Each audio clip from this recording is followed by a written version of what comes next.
What's up, everyone? It's Q from Retro Q Gaming, and in a usual kind of weird mood that I have, over the last few days, I've been looking a lot into some of the news at the start of this generation. Now, the 8th generation of consoles has been a very weird one with the whole mid-generation refresh and remaster generation and just the general negativity of the consoles as they were received, as well as a lot of the shit that's happened in the meantime. Not really getting into all that at the moment, though. One of the things that caught my eye when I was looking through some of the earlier news was Xbox and Kinect. So we all know Kinect first came out with the 360. They made a big deal of it with the motion controls, and it was basically their answer to the Nintendo Wii. And it was a bit different when you compared the PlayStation Move with the Nintendo Wii and the Xbox Kinect, or the Xbox 360 Kinect, whatever way you want to look at it. They were all very different. Now, at the end of the day, the PlayStation Move was the most basic, and it was the least enjoyable. Basically, it was the least used, if you ask me. At least in my personal opinion and my personal experience, it was definitely the least used. I used it for 2 games as a test, and that was it. I loved Heavy Rain, so I used it on the Heavy Rain Move Edition update when that was given out free. It was crap, so I went back to regular controls. And the only other time I used it on the PlayStation 3, and this one I actually did have a lot of fun with. Me and an old friend of mine, he had bought House of the Dead Overkill, and he had the PlayStation Move Edition bundle. I had a PlayStation Move and a PlayStation Camera already, so he brought that down. We played through the whole game. Fun enough game with 2 people, decent sense of humor, and it was a good time overall. And then, of course, you move on to the Wii, and it says it all. Basically, every game had the gimmick, the waggle gimmick, the movement gimmick, whatever it was. To be honest, the fact that that was so integral to many of the games was probably the main reason I didn't play my Wii as much as I should have, or as much as I wanted to, because I got bored of all the motion controls. I just wanted to sit down and play Zelda with a proper controller. I wanted to sit down and play Xenoblade Chronicles with a proper controller. I wanted to play Mario with a proper controller. You get the idea. I realize not all of the games I just listed were 100% motion dependent, but you get the idea. I just wanted to sit down and play it. So that brings me back to the Xbox Kinect. We're going to start with the 360 Kinect, and there's going to be an overall question that there's 2 questions really. One that I'm going to pose almost straight away now, and then one that I'm going to pose a little bit further on. So, when you look at Kinect, when it first launched on the 360, it had very few supported games at the start. There was 1 or 2 retail games on launch, and there was a few other smaller, whatever you want to call them, digital Xbox Live Arcade games.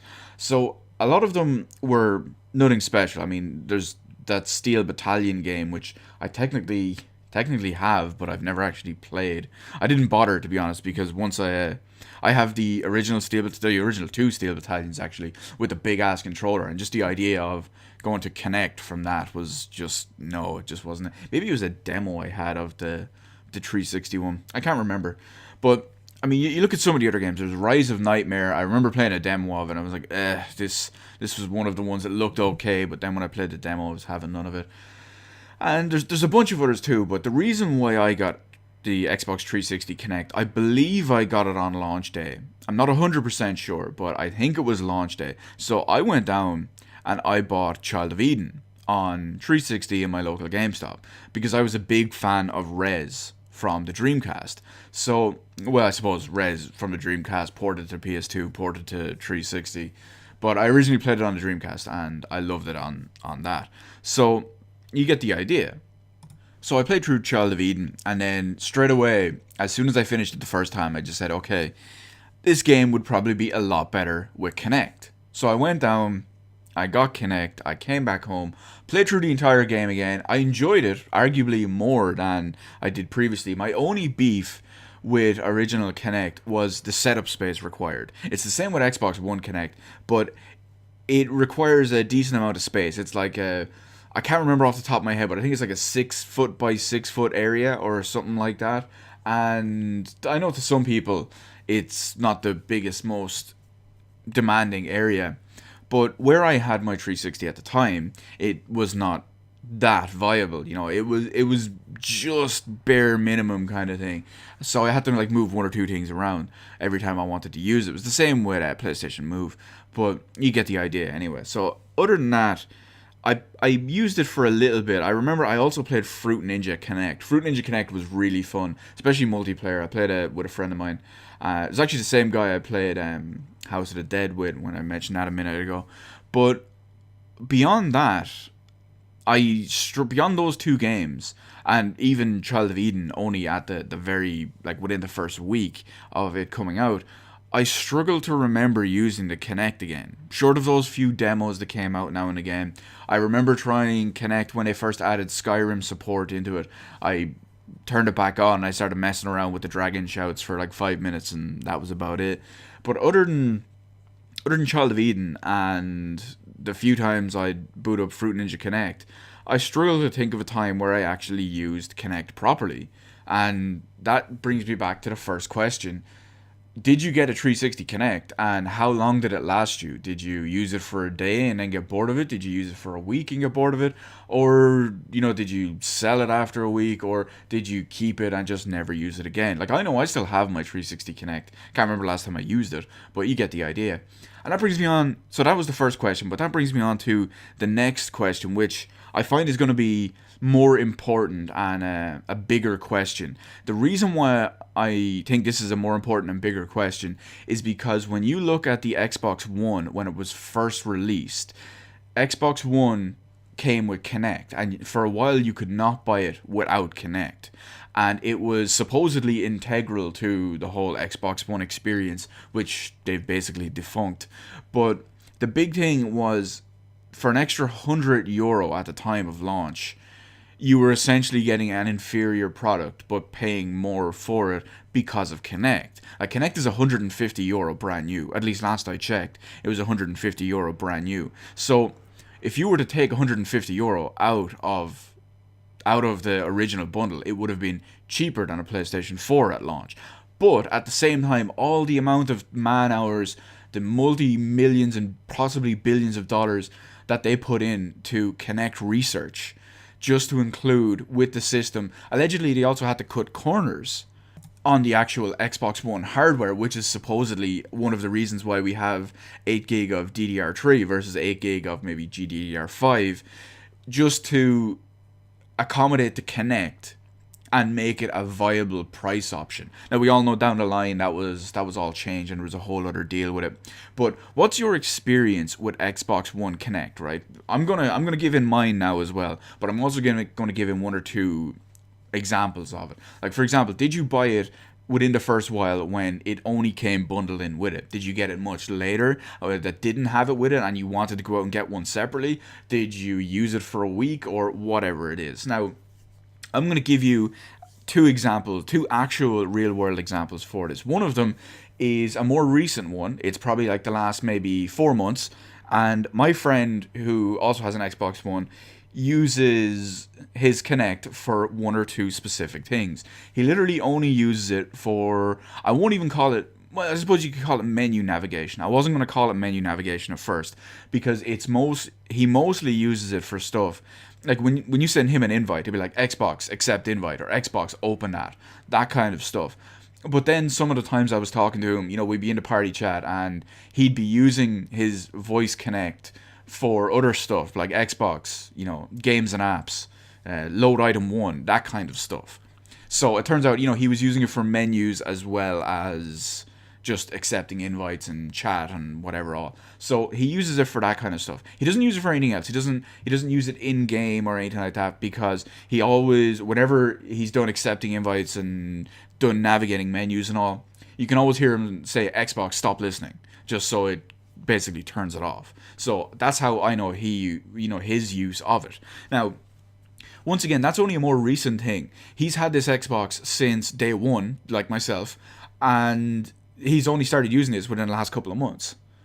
Real quick apologies if you can hear my voice starting to go. I'm still sick, and it is what it is. But this brings me back to the other example, and this is my personal experience with Kinect on the Xbox One. Now, when I first got my Xbox One, midnight day of release launch, or whatever you want to call it. I think it released on it released on a Friday, so it would have been the Thursday night at midnight I got it. So I came back to my house, set it all up, and I got one of the day one Xbox Live year subscription things as well. So if you remember the earlier on in the Xbox One lifespan, you could buy essentially your Xbox Live codes, your codes for digital games and things like that. They came with QR codes on them. So you could scan them in using Kinect, and that was really impressively easy. Usually when you look with a phone or some other type of QR scanner, you have to hold it in at a really specific distance and angle, and you're holding it there for a couple of seconds, and then it says like code cannot be read, and you're trying to move it around again. In all fairness, with the Xbox One Kinect, it was literally less than a second. Like you hold it up, and by the time you've stopped moving your hand, it's already scanned in and registered. I was really impressed with that. Now, however, there was very few uses of that for me. If I remember off the top of my head, I've only ever used it for QR codes twice, because when I bought my Xbox One, I bought the day one subscription with it as well, separately, but that had a QR code on it, and at the same time, my Xbox One bundle had a digital copy of Forza 5 included with it, and that came on a QR code as well. So I literally scanned that in, boom, I was good to go, and that was it. Actually, I think one or two of the in-game DLC, whatever you want to call them, pre-order codes or bonus add-on content codes that came in boxes had QR codes for a while as well. But anyway, I digress. So that was that. That was cool. I was really happy with that. I didn't really do too much with turning the Xbox on or anything like that. But here's where it gets a bit more interesting, and this essentially leads to the rest of my 3 years of experience with Xbox One Kinect. So I left Kinect turned on. As you do. I had no reason to turn it off. If they were spying on me, they're just going to see me sitting around playing games in a room. So who gives a fuck? But at the same time, the main thing. There's two main uses of. At the time, the only game I had was Dead Rising 3 on Xbox One. That was the only launch game I bought. I don't include Forza 5 because, yes, it came in the bundle for no extra cost with my Xbox One, but I never played it. I literally turned it on once the night of release because me and my friend wanted to see the graphics on it. I played one race, and that was it. I think I've played one race since then, and I don't keep it installed. So you get the idea. Now, there was two uses of Kinect in Dead Rising 3. One of them was not supported because I'm sure, as many of you know, when the 360 Kinect and the Xbox One Kinect first launched, it didn't support every region of accent. And despite the original 360 Kinect being majoritively, I think that's the word, developed in Ireland, it's up in Dublin, you can actually see the studio up in Dublin, it did not support the Irish accent on launch. So yes, you can set it to English UK, but it doesn't work perfectly. So naturally, I had my Xbox One set to English Ireland, and it just decides to be, hey, you know what, we don't support the Irish accent with your region. So what you could do is basically you could shout or make loud noises at your Kinect, and it would attract zombies. So you could use it to, say, get them away from a door or a passage or whatever, or you could just use it to lure them over to you so you could kill the crap out of them. Now, that was a write-off straight away. That part was a write-off because I just couldn't use that, simply because it would have fucked with the settings. But here's the main part that really, really defined the moment for me.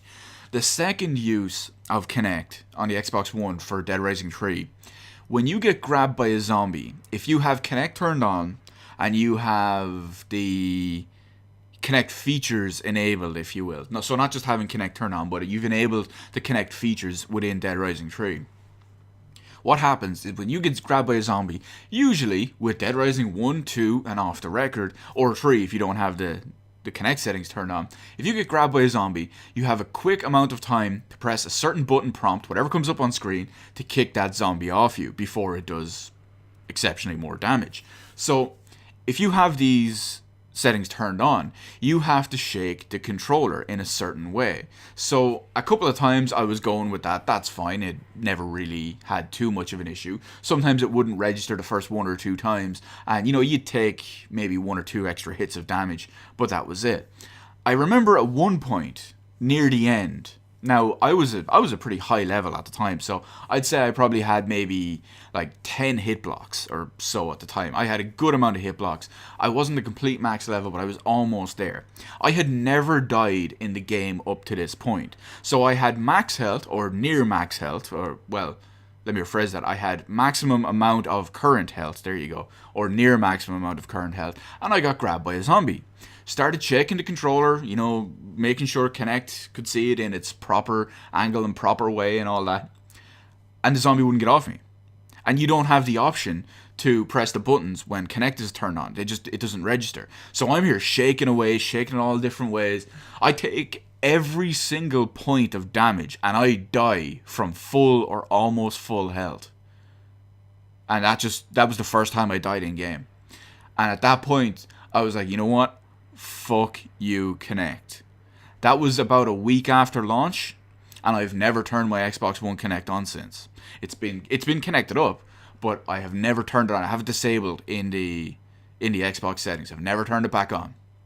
That was the straw that broke the camel's back for me. Now, I'm sure many people will argue that Kinect has come a long way. There's better voice settings. There's better voice recognition. There's better movement recognition. Whatever.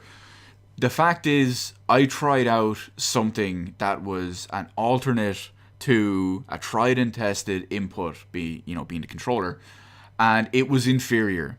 And even the idea of using it compared, using a better version of it, say like when the recognition is better, it still proved unwieldy, and the fact that it would just be, I can just, my thumbs are on the button, so I can literally, in less than a second, press a button to get a zombie off me.